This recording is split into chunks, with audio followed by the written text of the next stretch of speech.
In the fog-shrouded town of Ravenwood, the isolated mansion of Dr. Eliza Hart stood like a sentinel against the backdrop of dense, whispering woods. Known for her brilliant but controversial genetic experiments, Dr. Hart had become a recluse after the tragic loss of her daughter, Clara.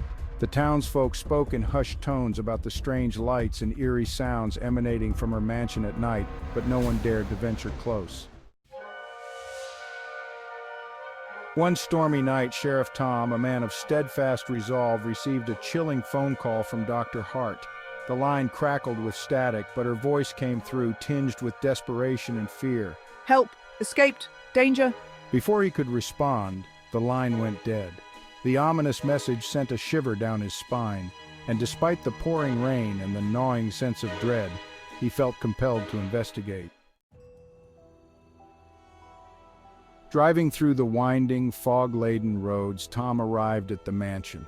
The gates were ajar, swaying in the wind, and the front door hung loosely on its hinges. Inside, chaos greeted him: shattered glass, overturned furniture, and flickering lights casting long, unsettling shadows. Dr. Hart, are you here? He called out for Dr. Hart, but only silence answered. Following a trail of disarray, Tom descended into the basement, where he discovered a secret laboratory filled with advanced equipment and strange specimens. The room was in turmoil, as if a violent struggle had taken place. In the corner, a large containment pod lay shattered, and a trail of blood led to a heavy metal door marked "Restricted." What in the world happened here? With his flashlight beam trembling, Tom pushed open the door and entered a dimly lit corridor. The air grew colder, and an unsettling sense of being watched crept over him. He followed the blood trail, his heart pounding in his chest. As he turned a corner, he saw a hunched figure, its back turned to him. Dr. Hart? Tom called out, his voice barely a whisper. The figure slowly turned, revealing not Dr. Hart, but a grotesque, mutated creature with piercing eyes and razor-sharp claws. It let out a guttural growl and lunged at Tom. He fired his weapon, but the creature was unnaturally fast, dodging the bullets with ease. Desperate to escape, Tom sprinted down the corridor, the creature hot on his heels. He burst through a door and slammed it shut, locking it from the inside. Breathing heavily, he realized he was in another part of the lab, surrounded by cages and containment units, each holding various deformed and mutated creatures. Suddenly, a voice crackled over the intercom. It was Dr. Hart. Sheriff, you need to leave now. The experiment. It wasn't supposed to escape. It won't stop until it finds me.